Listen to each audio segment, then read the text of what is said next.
We go back, friends, to the same chapter on page 116, and the point that comes to discussion is primarily connected with what we've covered last time. Only we might say that it is the ethical deduction from these teachings and is applicable to other teachings as well. In the words of Dr. de Zirkoff, teach men properly and nobly to think, and you teach them properly and nobly to live, and properly and nobly to die. This is a rather practical thought, and is brought out here in connection with the fact that some of the teachings are very abstruse, and the great many people who simply do not think carefully enough imagine that there is no great and abiding need for the study of somewhat abstruse, technical, and somewhat difficult teachings, that simpler things might do as well, because there is either a shortage of time or just not enough energy for their study. Well, of course, that's perfectly all right for people who think that way.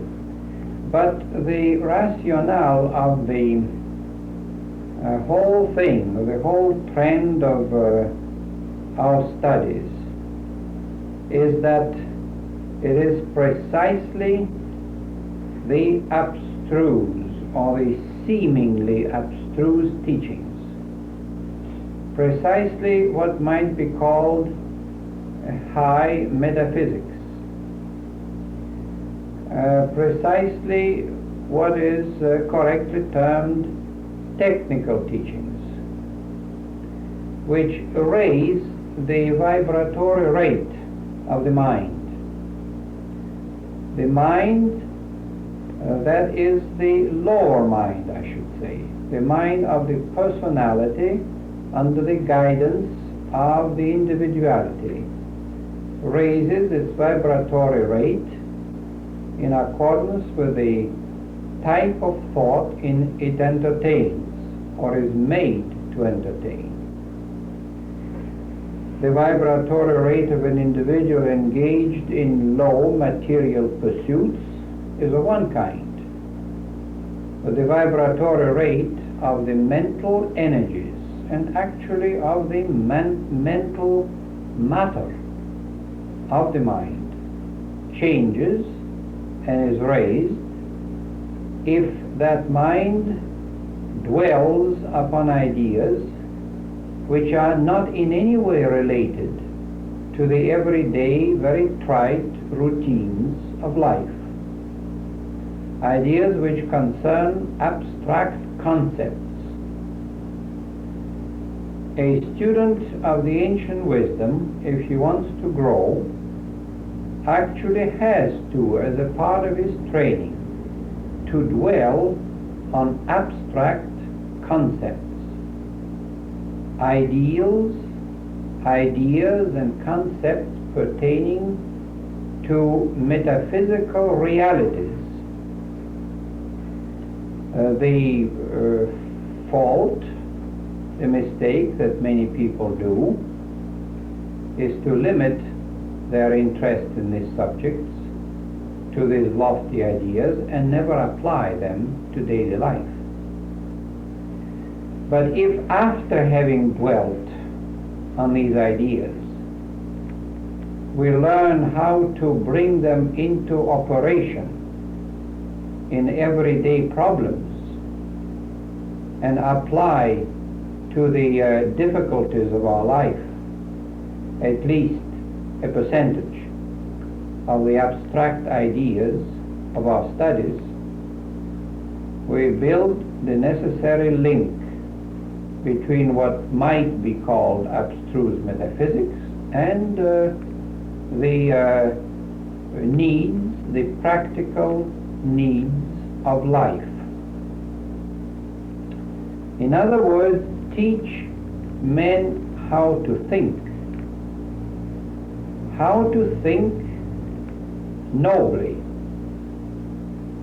teach them how to dwell in thought upon lofty conceptions of a universal type, of an all-embracing and spiritual type. And you will teach them the methods, the dynamics, the actual manner in which their mind should operate to become progressively more and more of a practical, trained and disciplined instrument. The lower mind is only an instrument, and if its vibratory rates are raised, and by analogy we might say if it is a weapon, if it is duly sharpened to produce good work, if its vibratory rates are made to coincide with the great thoughts and the great ideals pronounced and proclaimed by the seers and the sages concerning the realities of the universe, that mind becomes more and more attuned to a higher world which is not far and away someplace, but a higher world which interpenetrates this one. You become more and more at home, both in the nobility of universal concepts and at home in the business, we might say, of applying these concepts to what is termed the routines, the everyday affairs of life. I think it was Cicero who somewhere in his writings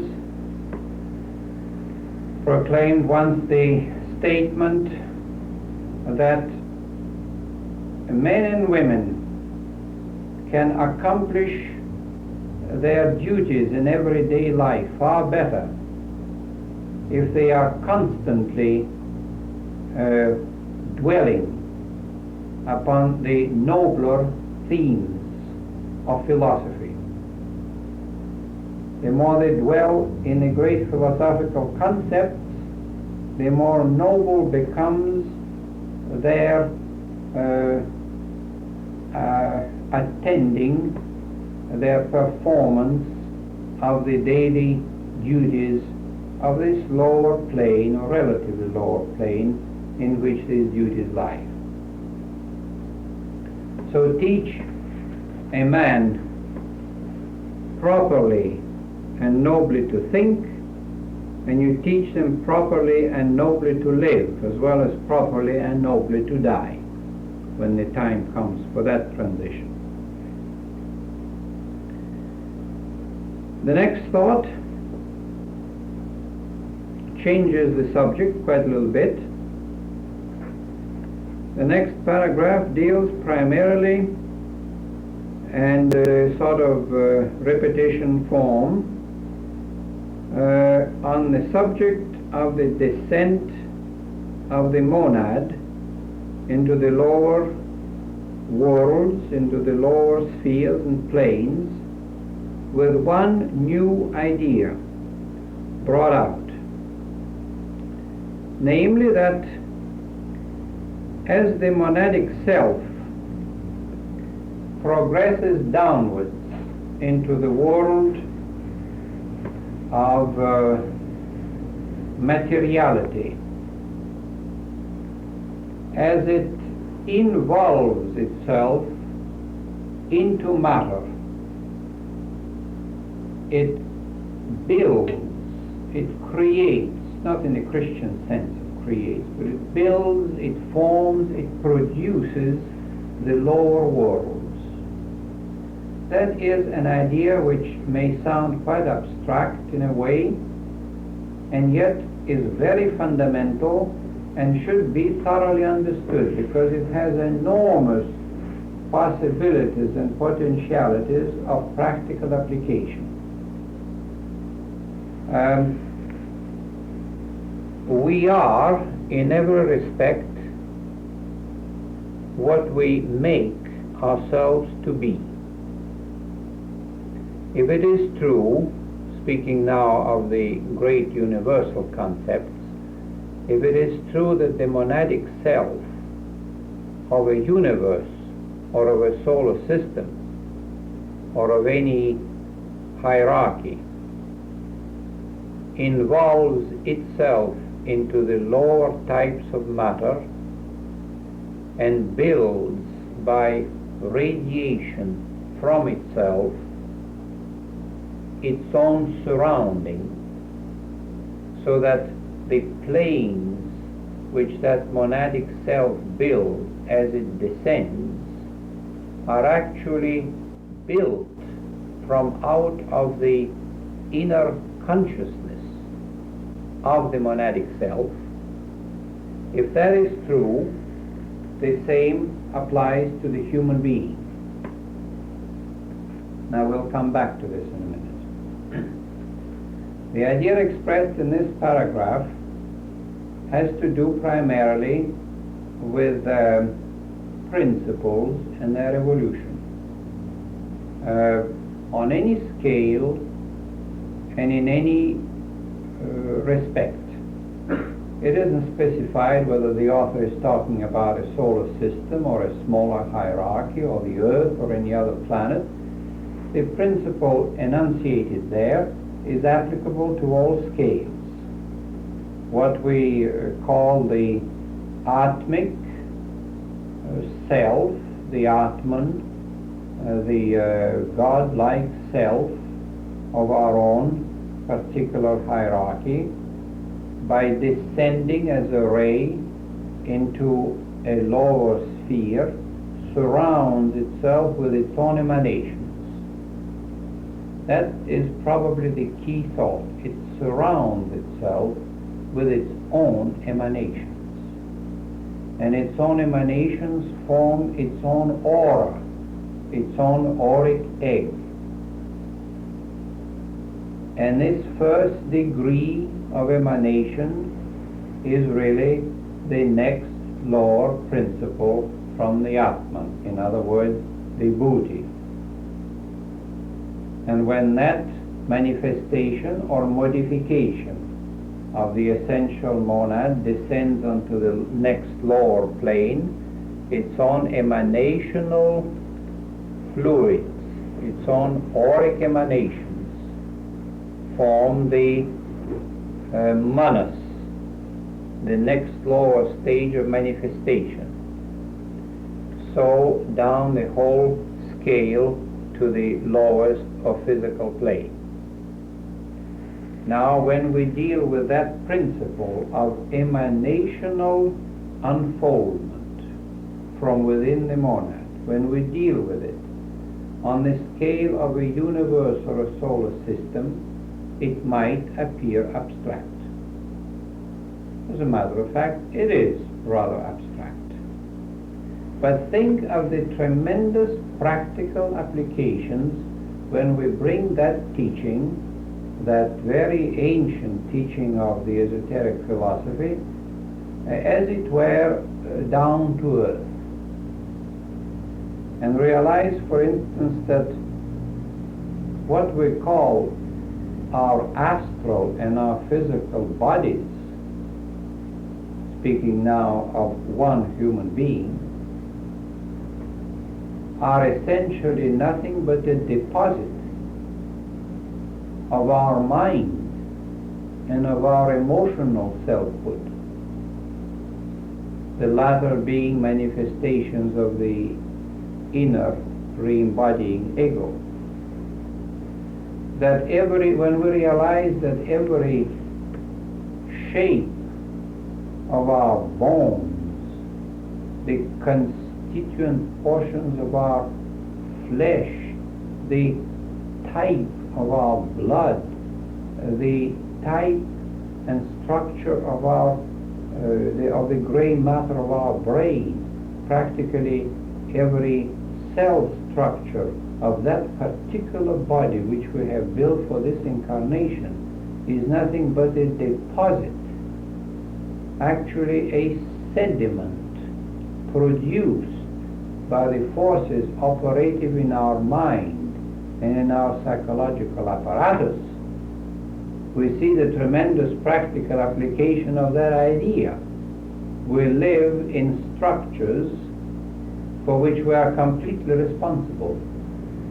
If they are beautiful or ugly, if they are healthy or sick, if they are distorted or harmonious, we are the fashioners of these positive and negative conditions. There is no one to blame. An individual who would have enough knowledge to understand the symbolism of everything that we show outwardly could tell infallibly what the character of that man is by looking at the shape of the various portions of his body, its color, its behaviorism, and possibly he might project his vision, being a man of great knowledge, into the inner structure of his astral body.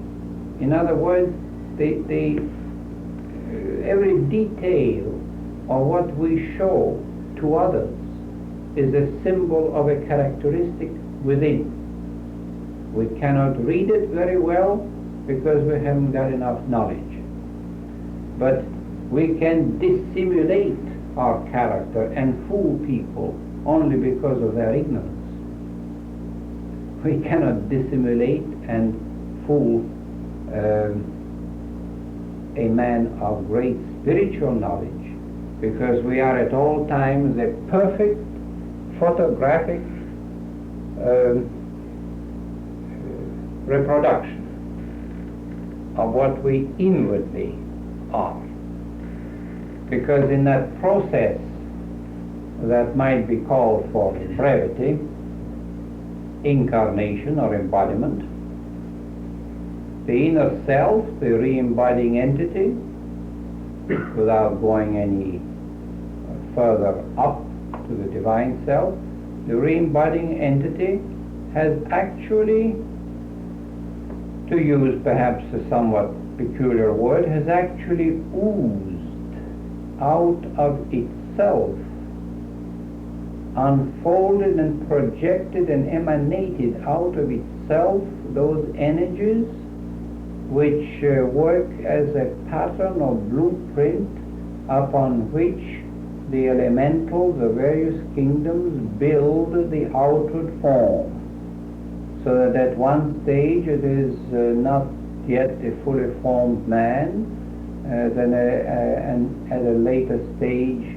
there may be a rudiment of the astral structure that comes into manifestation, and at a later stage it begins to manifest itself on a physical plane through the maternal organism, and it has hardly any physical body yet, but eventually it comes out as a little child, fully formed, not fully grown, but fully formed in its pattern. And when that man is completely grown into the fullness of this particular incarnation, he is the final manifestation, final up to that point. The final manifestation of what he is inwardly from ages past and up to this particular moment we are considering. They cannot be anybody else. The only thing that he can be, by the doctrine of Swabhava or self-becoming, the only thing that he can be outwardly in manifestation is what he inwardly is, or we might say partially what he inwardly is, because the outward vehicles manifest only certain facets in each life and not all the facets of his character. but they never manifest the characters of another man. At any time we are ourselves and never somebody else, because we are the final, up to that moment, the final product, and actually the sediment, the crystallization, speaking in chemical terms, the crystallized effect of the forces, the energies, the mental impulses, the emotional currents, the various spiritual, intellectual, high and low mental, karmic, passional, and other energies, including physical energies, which we have set in motion. And yet some people think that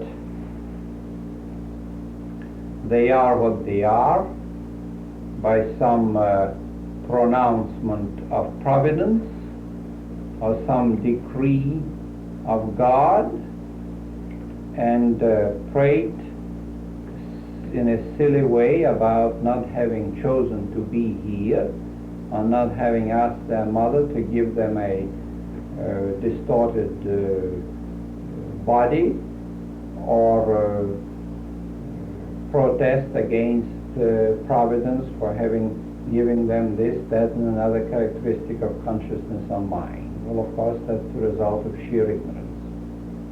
We are at any moment what we are within ourselves in partial manifestation. And as HPB has pointed out in more than one place, maybe half a dozen important passages, the student of the esoteric philosophy would do well to take a genuine, clear, and authentic textbook of embryology and study a little bit the process by which the human being comes into incarnation through the various stages of gestation. Not only is it interesting as a marvelous story of physical becoming, but it is interesting to the student of the esoteric philosophy because through the gamut of the embryological and fetal phases or stages, there runs the pattern of the spiritual evolution of the entity. There runs the pattern of the root races. There runs the pattern of the rounds and all the other things that we have been studying, because the small must of necessity reflect the great. And what is taking place in the structure and the evolution of the great universal systems takes place in the gradual growth of a human entity every time we are born. We might put it even that way, which would sound probably a bit odd, but the thought,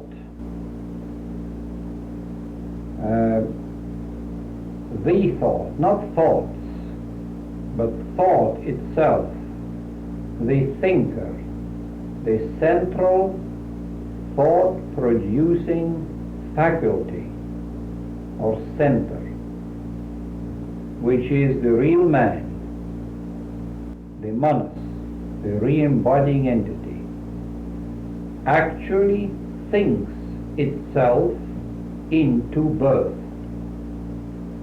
It thinks itself not in a totally conscious way, short of an adept, but in a semi-conscious way. It thinks itself into the lower spheres of being, by descending into them, emanating from within itself, forces, currents, energies, which become the surrounding sheaths or veils of consciousness and substance. So that by the time the man is a physically born individual, it would be quite correct to say that a human being has in every cell of his physical structure a portion of his mind, a portion of his psychological apparatus, a portion even of his spiritual selfhood, to the very last cell of the last little finger. Everything has within itself a ray, a sediment, a tentacle of the mind of that man. So that the final product is thought in manifestation, and never the thought of anyone else, but this particular Swabhavic entity. You in your case, I in my case, and no one else.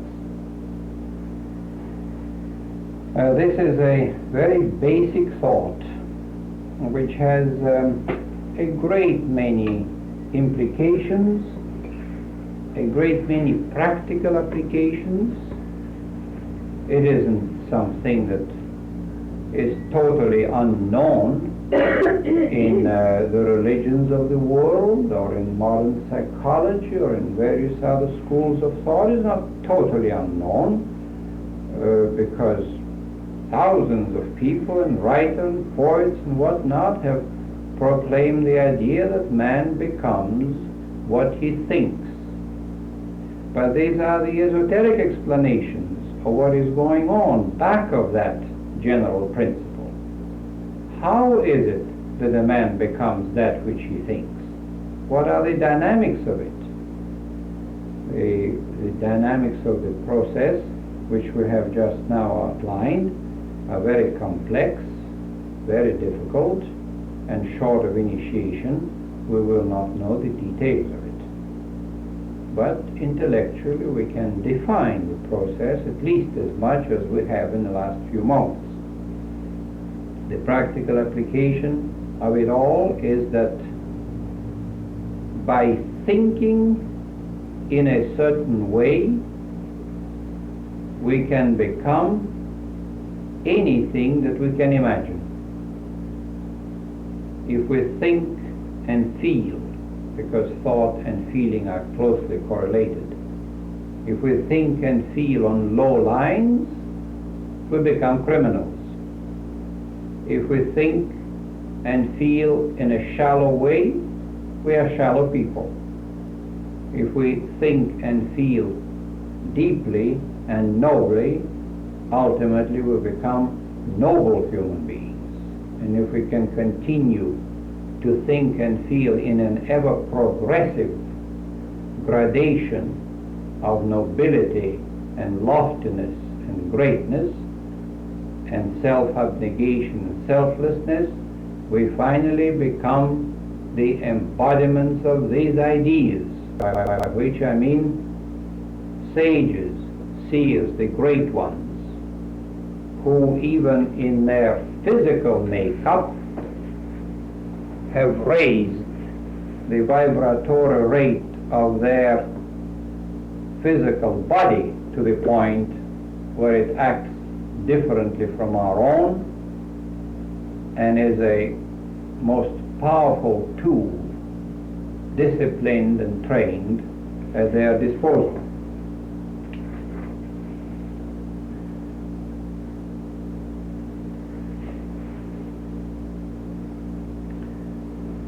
Dr. de Zirkoff also points out that the various principles of the human constitution, and this is only very briefly stated in this particular passage, the various principles of the human constitution correspond to root races and rounds. In other words, the sevenfold constitution of man does not come into being all at once with the beginnings of the evolution of the globe, of the planet on which he evolves. The various rounds will bring into fuller and fuller manifestation corresponding principles of the human constitution. Successive root races of every round will bring into manifestation corresponding principles of the human constitution. To illustrate a subject which is very vast, to illustrate it just in a few words, we are in the fourth round, in the fifth root race of the lowest globe D. That globe is the fourth globe. We're in the fourth round on a fourth globe in a fifth root race. That means that throughout the fourth round there will be the fourth principle of the human constitution, the karma, which will have a particularly strong development, and the whole dynamic center of gravity of evolution in the fourth round will be karmic. It will not be necessarily so on all the globes of the chain at the same time, but it will be the general keynote of the fourth round anywhere. As we are in the fourth globe, on the fourth globe in the fourth round, what I've said before is simply intensified. There are two fourths. The round is the fourth one and the globe is the fourth. That makes the karmic degree or intensity of our evolution very strong. But we are in a fifth root race, which introduces a considerable amount of mental images into the picture. Our mind is only a fourth round mind, but it is in the fifth root race on this globe, and so it predominates somewhat over the fourth element. So, to put it briefly, it's a karmic, manasic school of evolution, or degree of evolution, or aspect we are in. In the fifth round, the center of gravity will be on the mind and not on the karma. In the sixth round, on the buddhi and not on manas. In the seventh round, on the atman and not the buddhi. And it is only at the end of the seventh round and the end of the seventh root race and on the highest globe that we might say that the entire sevenfold constitution of man will have been developed to complete perfection throughout, because every principle in our constitution will have run through its sevenfold gamut in rounds, in globes, and in root races. So that the fundamental idea is that rounds, root races, and globes correspond to the various principles of the human constitution, or the latter correspond to the former. Now that's about the gist of these two pages. Now I think we can come to our discussion or questions or whatever else it may be.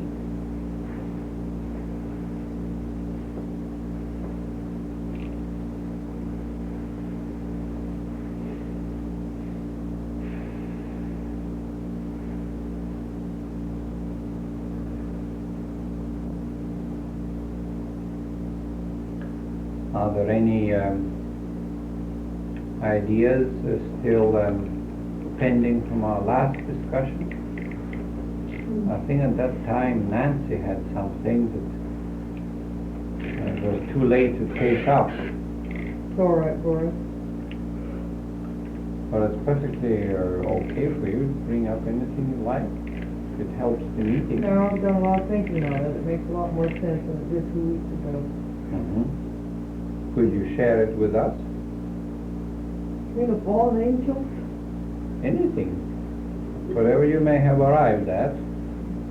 Well, it was just a subsequent very days. discouraging thought at first, and I never could take it quite as optimistically as some of the rest of you. Such a long, long time. Getting around 7 times and finally achieving something on a planetary chain, that it seemed a shame that anyone wouldn't make the grade. They'd have to start over. Temporarily. But the one thing that I did give a lot of thought to, and there does seem to be a definite line of demarcation, is that you said that some of us are more or less like adopted daughters and sons on the planetary chain, having been what could be referred to as fallen angels, while others are actually indigenous to this planetary chain. They do not perhaps have the yearning for something higher and greater, having never known them. But, and you do meet people that, well, they're not one bit interested in theosophy, they're not one bit interested in religion as such. They don't think, they're perfectly happy to go along in their own little circle, while others of us seem to search and probe and delve and yearn our whole life long in the hopes of achieving something. So it seems so horribly futile all the way around. But could you explain a little more this being more or less like visitors, and while others actually do belong? Would there be any way you could more or less tell God's great discretion? Oh, I suppose that it would be safe to say that the individuals who today feel a great yearning for spiritual realities, who are deeply identified with some noble work, and there are many such noble works and causes. Individuals who do not feel very much at home here, who are not fully attached to the pursuits of everyday personal concerns, and individuals who yearn for something greater than what exists here, and who exhibit, as it were, a nostalgic feeling for a nobler sphere of life, while dedicating themselves to the service of those who know less and feel less. These individuals, the chances are not altogether native here. Yes, they are at home, as adoptive children are at home in the adoptive family, relatively speaking. And they are karmically supposed to be here. But it is rather a hard school of experience for them, karmically earned in some way or other, which is difficult to define, and yet they are rather guests, temporary guests here, with a mission to perform and redeem themselves in a special way by means of that mission. While the great bulk of humanity is solidly anchored here, they are bone of its bone and life of its life and flesh of its flesh. They are intimately interrelated to the very fabric of which that planet is made. They are an integral part of this particular hierarchy. I would say that if we look upon the various planets of the solar system as schools of experience, each one of them being a specific and independent hierarchy, both independent and interdependent. Each one of these hierarchy is made up of evolving entities which are an integral part of it. And yet I would say, if my understanding is correct, that every one of these planets has some percentage of evolving entities on it which might belong to some higher sphere and be on it for expiation purposes as well as for purposes of helpfulness to those who know less. In other words, I'm sure that this humanity, as well as the humanity of other planets, has in its midst individuals from higher planets who are performing their evolutionary journey here for karmic reasons of their own, while helping us by their example to reach a higher level. They are not necessarily teachers in the ordinary sense, but their very life and work has a teaching influence upon those who see them and deal with them. Do you grasp what I'm after? And the beauty of it is that is a universal principle again. By analogy, our physical body and our astral structure is made up of life atoms which are natives of our own hierarchy, of our own personal hierarchy. And we are primarily built up of our own material, issued from our own inner self, and yet our lower vehicles are a temporary home for many life atoms belonging to other individuals and other hierarchies, temporarily migrating through us, karmically so, and sometimes dragging us down, and sometimes inspiring us to something higher, according to where they come from. The analogy of these two things is complete because it's the same pattern at work on two different scales. Yes, Audrey? Well, must these visitors stay until the 7th, till the end, or does that depend on the individual growth, or are they here for this until the completion of this entire Manvantari round? It depends, of course, entirely upon their own karmic setup. But my feeling is that they are here only temporarily. That they might have been here a long time, and that possibly they will stay here a long time yet. But I don't think that they are as fully identified with the tempo of the evolution here and now, so as to remain with us to the very last gasp, we might say, of this Manvantara. They probably will stay here for a while for a certain work and regain their own higher sphere much earlier than the end, the natural end of the Manvantara of this planet. But then they never can catch up with the ones with whom they belong, so there they are.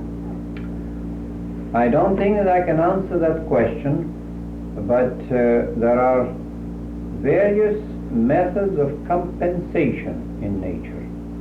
There are retardation processes and acceleration processes. And I think that in the karmic justice of all it is, they do catch up. You see, nature, there are only two ways to look at nature. Either the materialistic Western idea of tooth and claw, and the other one is that nature is based on justice, mercy, universal love and harmony, and we adhere to the latter. So, as nature is not a field of violent and cruel and bloody conflict, though it has occasional manifestations of it,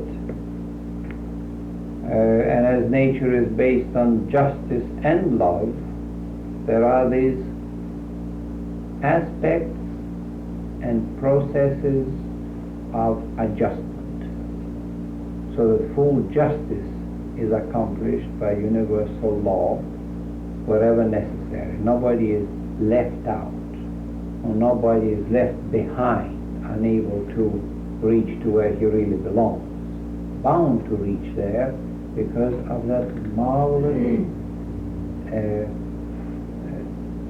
togetherness, that marvelous unified pattern upon which everything works. Yes, you can fall behind. Yes, you can temporarily fail. Yes, you can drop down.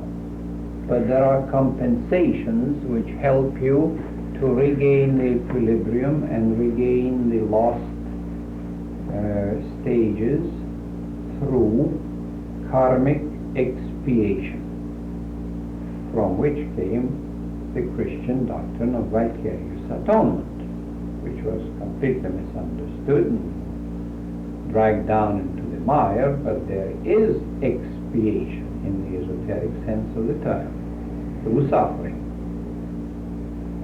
Briefly, I would say that when karmic accounts are settled and mistakes corrected, there is such a tremendous upsurge of the spiritual forces in you that you regain that which you have lost and are not behind any longer.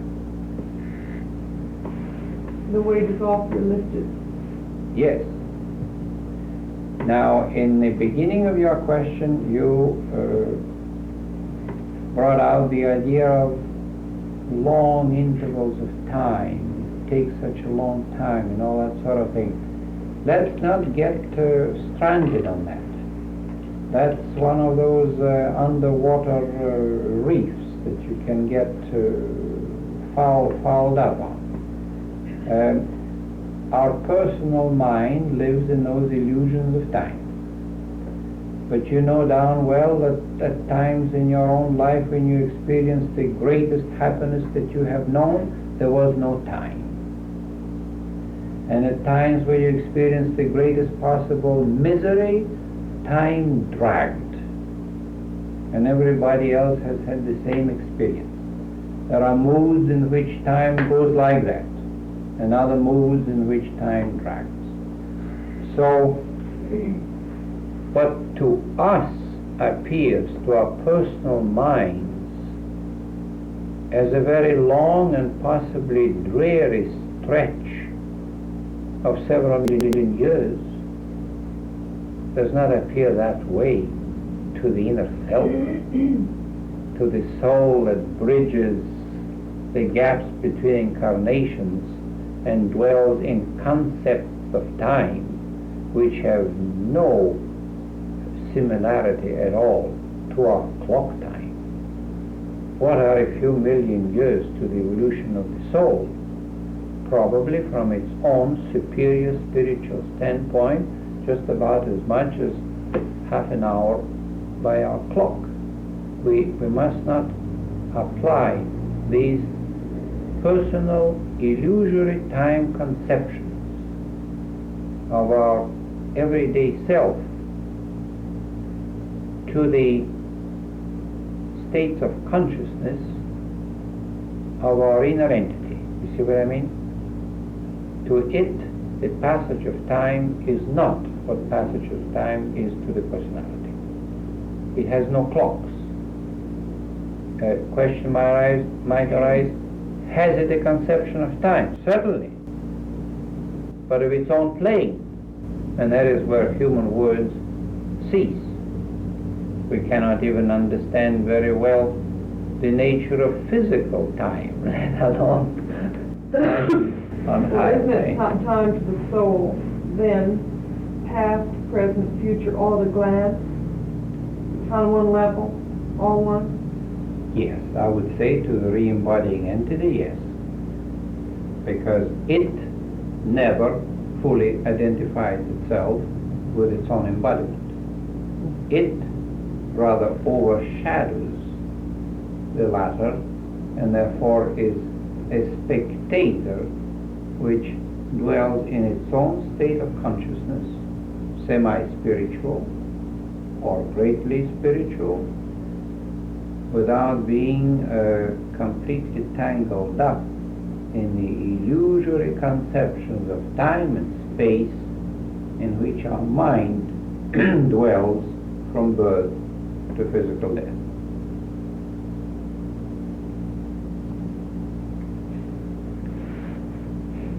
Yes, Helen? Our Nancy and I don't last week when Mike asked you about perhaps some of the great teachers and leaders are perhaps in the category of the fallen angel. I was thinking about it later, and I don't remember now who it was, but I'm sure I've heard various people referred to as fifth rounders. Yes? Maybe it's only one, maybe it's just Buddha, I don't know. No, but, that's fine. Whatever it is. Now, these fifth rounders aren't the same thing as the fallen angels. The fifth rounders are actually people that are indigenous to this evolution on this planet and have been able to accelerate their evolution. Or are they the fallen? I would say that they might well be both. That's helpful. Yes, I wouldn't draw any too clear distinction between the two. As long as they are ahead of the game, ahead of the main bulk of the procession, they might well be more advanced entities from other spheres. The Buddha? Well, the Buddha is the only sixth rounder that has been known up to now among men. But fifth rounders are many. All the Mahatmas, all the adepts, all the great seers and sages, and probably thousands of other among the high chelas, maybe even some among lower chelas, are fifth rounders of one kind or another. In other words, they are ahead of average humanity, having already experienced some of the evolutionary experiences of the fifth round. They have run ahead of fourth round humanity.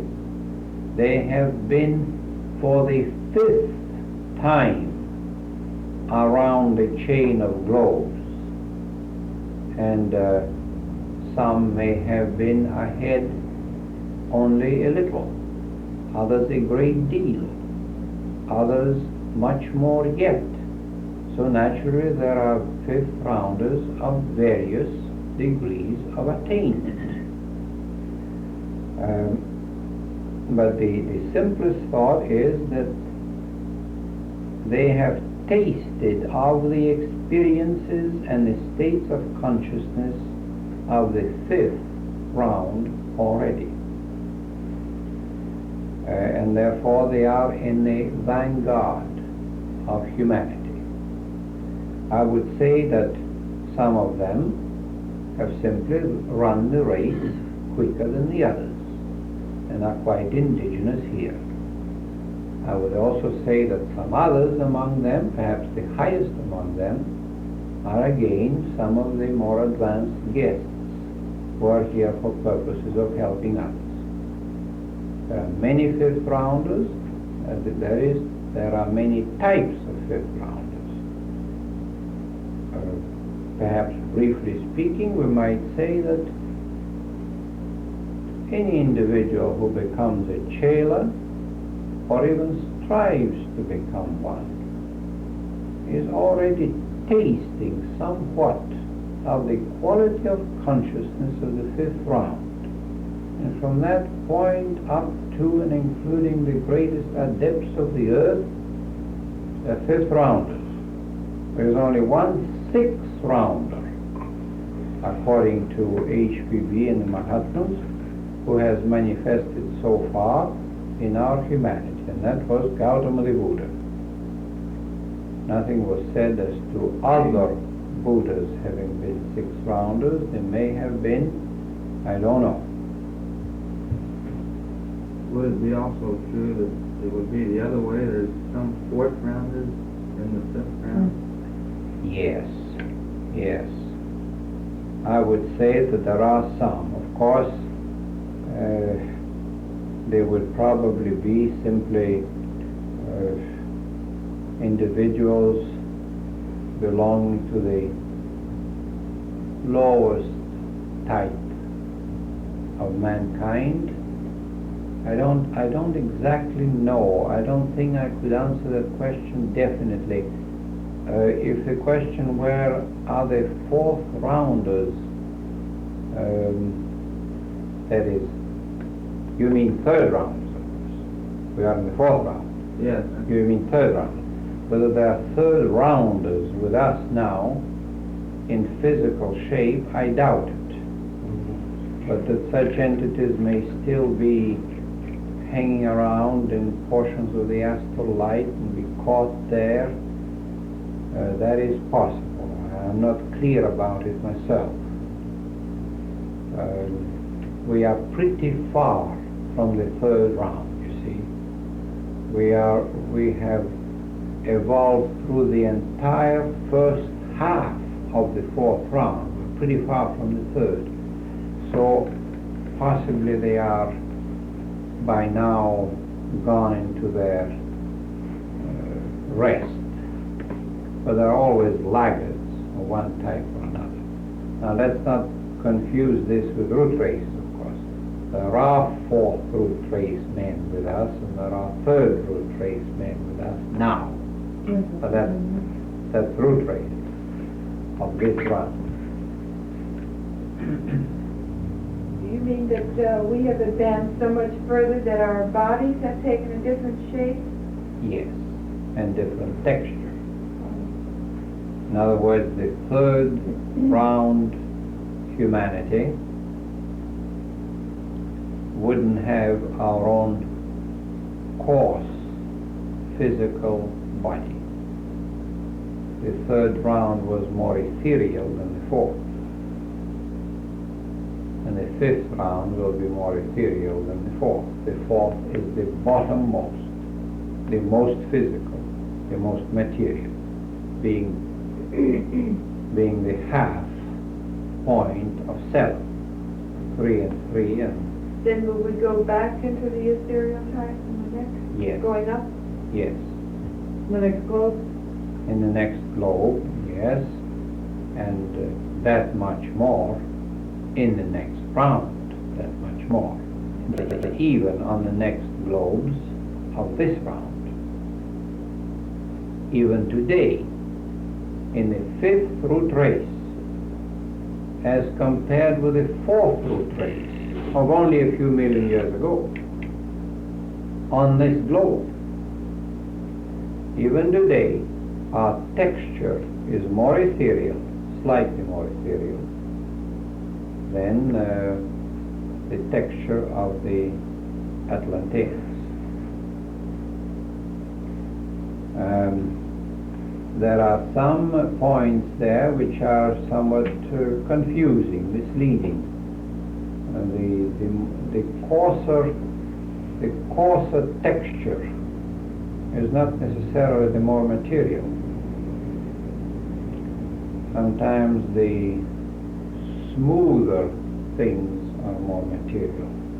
I don't care to go into that because it complicates things. But we are not as coarse in texture of bones and flesh as the Atlanteans were. Again, I have to warn ourselves of other points of possible confusion. When I say Atlanteans, what Atlanteans do I mean? We must compare comparable points. If we speak of the fifth root race and of the fourth root race, we must compare the approximately the same periods in their development. If you say the middle of the fifth root race and the middle of the fourth, well, then the middle of the fifth approximately now is more ethereal than the middle of the fourth. But if you compare the middle of the fifth now with the very end of the fourth, then the end portions of the fourth were more spiritualized than we are today. Never forget that we must compare the same points of the spirals. Just like when you are going up a spiral staircase, there will be similar points on each spiral which can be compared, you see? But you mustn't compare this point of this spiral with that other point of the lower spiral. Then your analogy will be false. That's what I'm trying to bring out. There are false analogies, and it's sometimes very easy to get caught by them. Who were, for instance, the most progressed Atlanteans? The fourth root race, in what we might say its seventh subdivision, its seventh subrace. Why, there were some of the great spiritual seers and sages and the most advanced individuals of the race, far ahead of anything we are today. Why, who were the fifth and fourth sub-race men of the fourth root race? Obviously individuals who were lower than what we are today. I hope I'm not confusing you. Yep. When Atlantis was destroyed, was that the seventh round of the fourth root race? The seventh sub-race of the fourth root race. You don't call them round. No, sub-race. Yeah. How long does a round take? How long a round takes? How many years? Well, how long does the root race take? Well, I mean, a round would take approximately 300 million years. Well, now, Roughly. how long ago did Atlantis sink, supposedly? I mean, The main bulk of it about 8 million years ago. 8 million. And they were- Anywhere between 6 to 8 million years ago. How many rounds were they behind us? How many, There were one root race One root behind race. us. Yeah. In other words, it takes about 300 million years for the light wave to pass from globe A through B, C, D, E, F, G, roughly speaking. You cannot divide this into equal parts because root races are not all of the same length, and the evolution on each one of the globes is not of the same length. And the true numbers, the real numbers, these things have never been fully given out. I don't know why, but the mathematics of occultism are very jealously guarded. Of course, I have my own feeling as to why this is so, and that is that unusually intuitive people getting a hold of some of the true numbers, and numbers have a power of their own. Numbers are vibrations.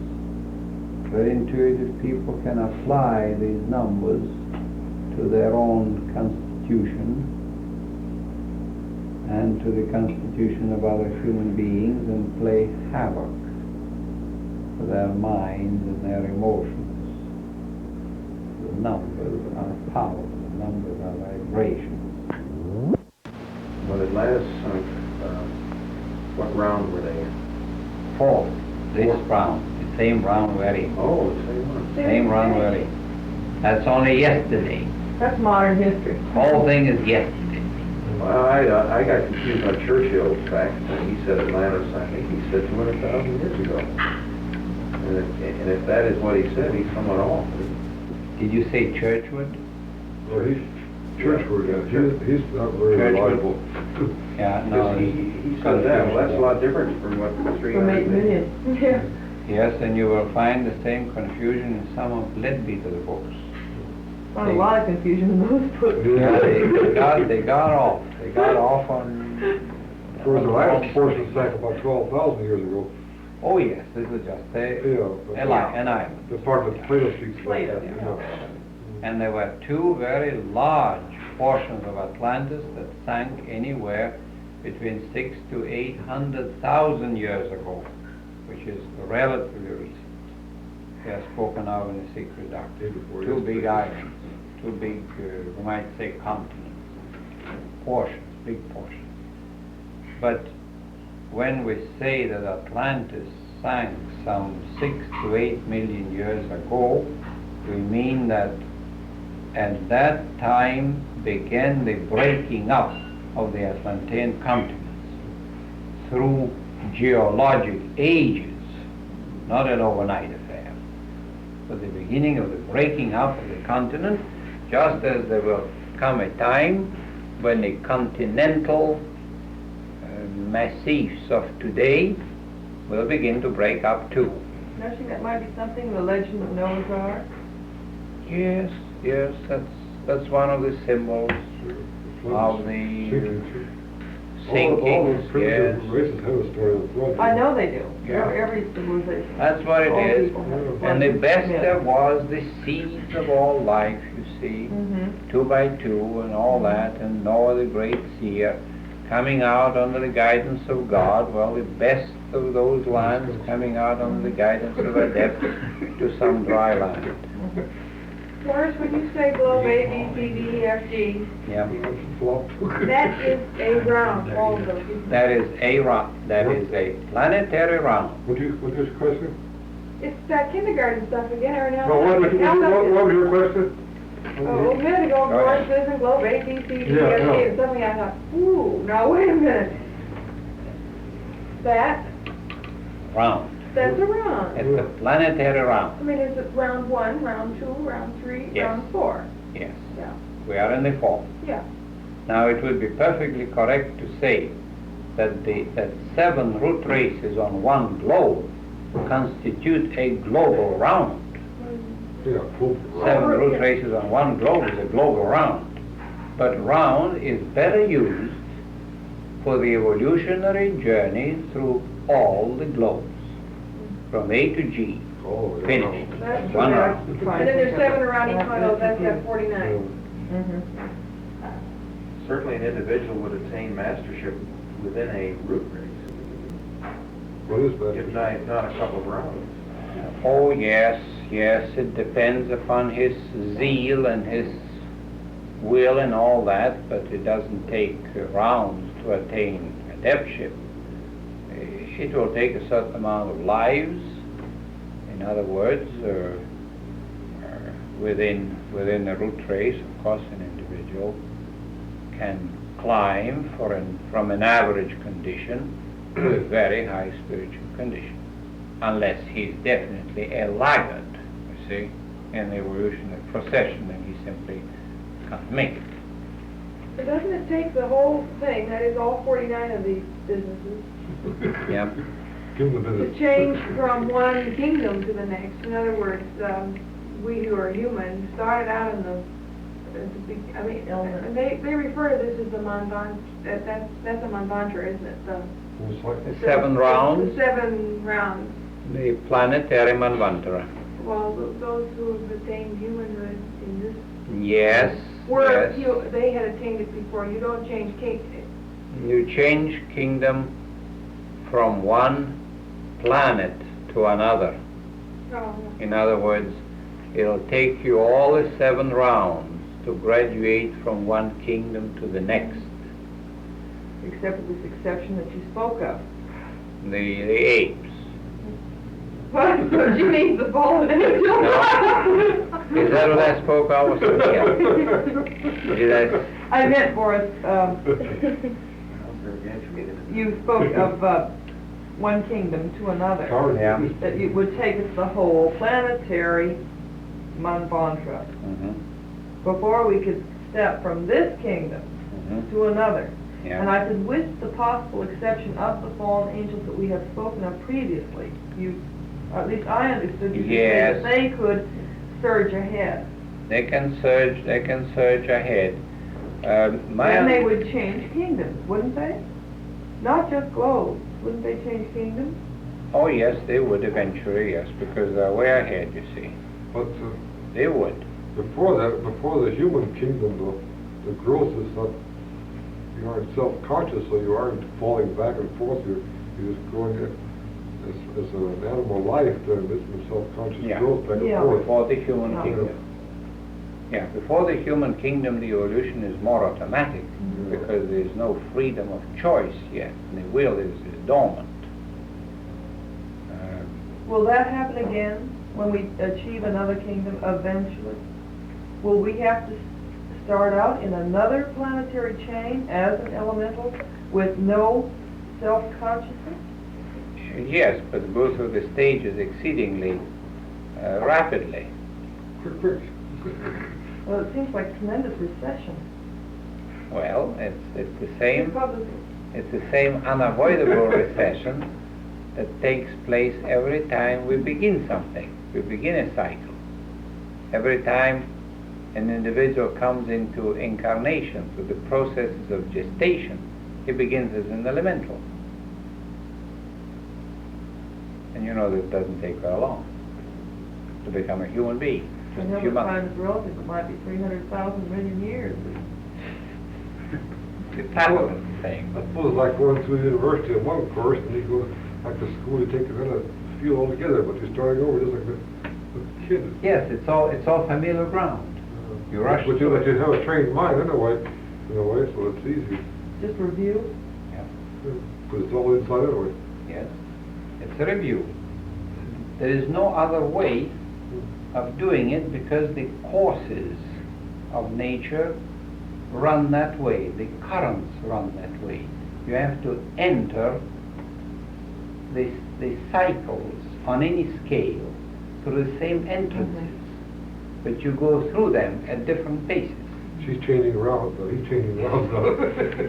I was going to ask that, didn't you say once that we are using the animal bodies of the previous round or something like that? I mean, what was the, on Venus or something, what was the animal body we are now, or we were or something? When I say an animal attains, right now, attains the highest evolutionary form it can in the animal kingdom, Yes, the dumb animal kingdom. yeah. What does it have to wait until this entire Manvantara is over before it can Yes, come again? Oh. yeah. In other words, after the middle of the Manvantara has been passed, in the 4th round, on the 4th globe, when the middle has passed, it is practically impossible for the lower kingdoms to command enough spiritual impetus to rise with the human race on the ascending arc. If they haven't entered into the human kingdom before, they will not enter in this Manvantara at all. And that is nothing evil, nothing wrong. It is perfectly natural. There will be compensations for that, and they haven't done anything wrong. They're not failures. They're simply moving at a different pace.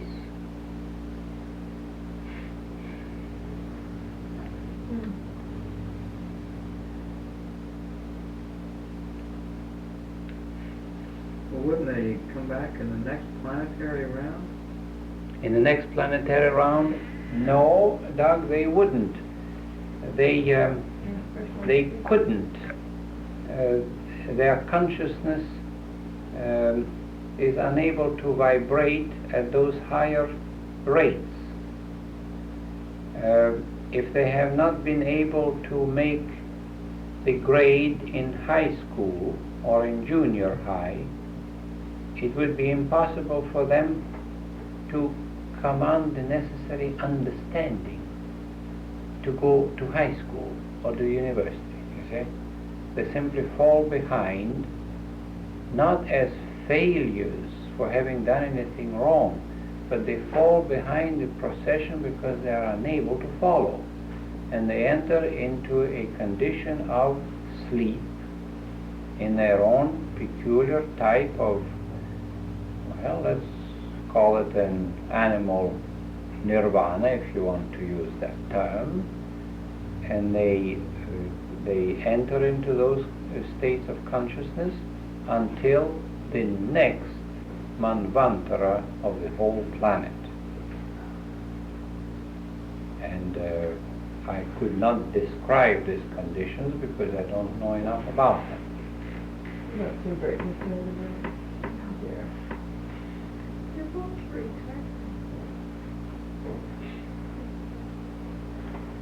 And this of course applies in retrospect, for instance, to the moon chain.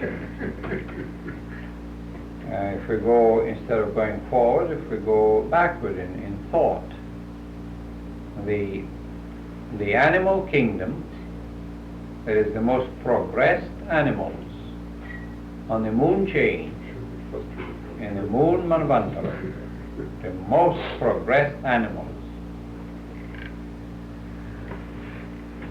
who remained animals, but very high ones, when the moon chain ended. They were ready to graduate into humanhood, into becoming low humans in the next manvantara, which is this earth. So the animals of the moon chain were ready to be sort of raised, yanked up one link, one rung, into incipient humanhood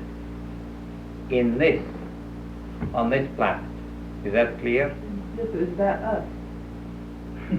That is, if you speak of exactly what I spoke of the highest animal in the moon chain. They are the animal monad in man. Oh. They're the animal. Monad in man.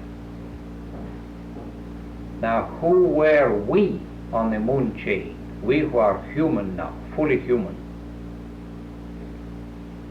We were the lowest human on the moon chain. So we are higher humans on this one. That's encouraging. Yeah. We were the lost humans. The lowest humans on the moon chain. So we're the highest. The highest men on the moon chain are the leaders here, the spiritual leaders, are the highest humanity on the moon chain. Some of us were human on the moon chain, and some of us were animals on the moon chain. Our animal part, our karmic yeah. part, were animals on the moon chain.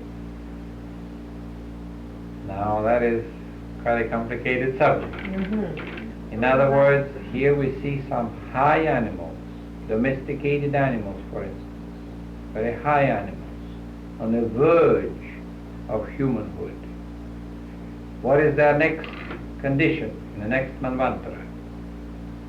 They will provide the animal consciousness in the humans of the next manvantara.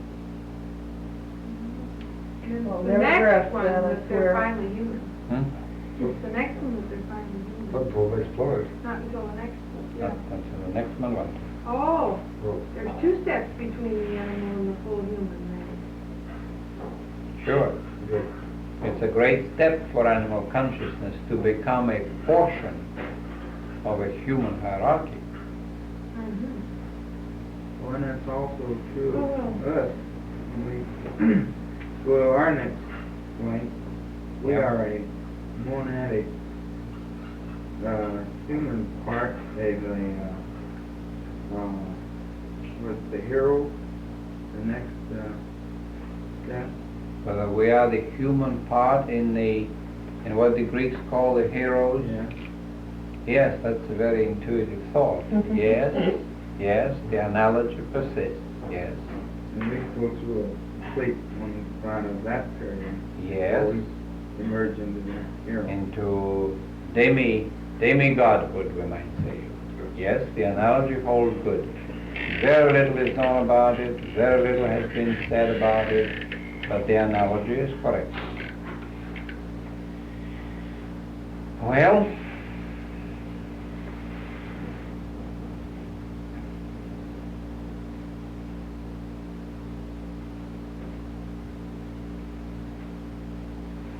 that's about it. I suppose this discussion is now all recorded. I hope. And what is going to be the object of that? This is going to be played off or sent to somebody, or Well, Sent to ASCAP. what? The Smiths were interested in hearing these lectures. Or the Smiths were interested in hearing that lecture, for heaven's sake. That'll be interesting. Special message for the Smiths. The Smith, a special message for the Smith, or is always a special message for them? Too many S's in that one. They are wonderful students, and we certainly are very privileged in having them as part of our class and as companions in our studies. And it was certainly a genuine pleasure of seeing them here at 2 different meetings. I think it's very remarkable how people living at some distance from here can nevertheless be part of us because of being attuned to the same vibratory rate and feeling intensely in a spiritual companionship with us. That applies, of course, to a great many other people. But I was especially impressed more than once with the intuitive understanding of these 2 students. And it certainly is my hope that we will have them here for a longer time in the future, so as to commune with them and benefit ourselves by whatever their own intuition dictates to them and whatever their own studies develop in their own consciousness. We can all benefit by the understanding of each other. Not one of us is too far advanced, but somehow or other, peculiarly enough to some people, but very logically, while we are not very far advanced, each one of us, we can at times be much more advanced when we are together. Yes, very true.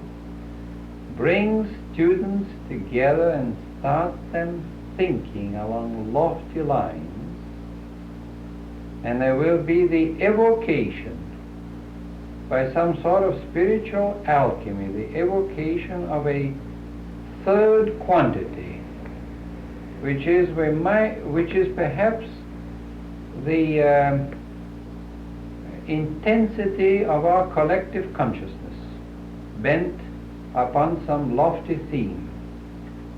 It evokes a force of its own.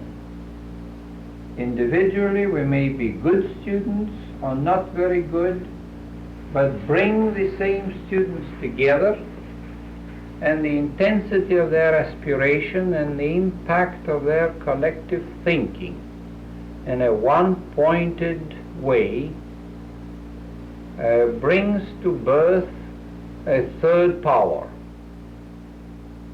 Nothing outside of us, nothing outlandish or strange or mystical in the usual sense of the word, but a third power which is probably directly related to the untapped potentialities within our consciousness, our mutual exchange of thoughts and our dwelling inwardly upon these thoughts evokes a higher level of consciousness. And of course, it would be a wonderful thing if we could carry this thing back to our homes after we disband. That is difficult because of the impact of the outer world upon our lower consciousness. But if we try and persevere, we will gradually learn how to do it. One thing that I have always thought of is the great benefit that accrues from dwelling on these ideas quietly in the evening before retiring. And we can always do so if we make up our mind to do it. We'll find a way to do it. And especially after our meetings. I think it would be a wonderful thing if we made it a point to have as few distractions as possible between the end of the meeting and the time we go to sleep on that particular night. We cannot avoid these distractions completely because we return to our respective families and have perhaps some duties to perform. But we can minimize them, bring them down to a minimum, and if possible, retire quietly dwelling upon these thoughts. This automatic operation of the mind upon the last thoughts entertained, and high ones, attunes the consciousness to higher themes. It works in a cumulative manner. The more we dwell upon these ideas, the more often these ideas present themselves to us as if welling up from within our consciousness, sometimes unexpectedly so. We begin to live more and more in the loftiness of spiritual thought. The Theosophy, viewed from that angle, is not intellectual study. It is rather a way of life, a method of thinking, a self-imposed training in spiritual realities or in the contemplation of spiritual realities. The power of a man as a thought, the power of a man as a thinker, rather, does not lie in his intellectual understanding solely. It does not lie exclusively in his ethical nobility, not solely so. It does not lie in his scholastic achievements, but the greatness of a man as a spiritual entity lies in the depth of his spiritual consciousness, in the unplumbed deeps of his spiritual nature. It lies in the profundities of his soul life, and to the extent to which we can at times retire from the outer world of confusion, and to the extent to which we can penetrate into the recesses of the inner self and feel at home in the greatness and the universality of life. To that extent also will we be able to carry out from the recesses of that communion the power which is needed to meet the problems of life and to help to raise others to a nobler sphere of being.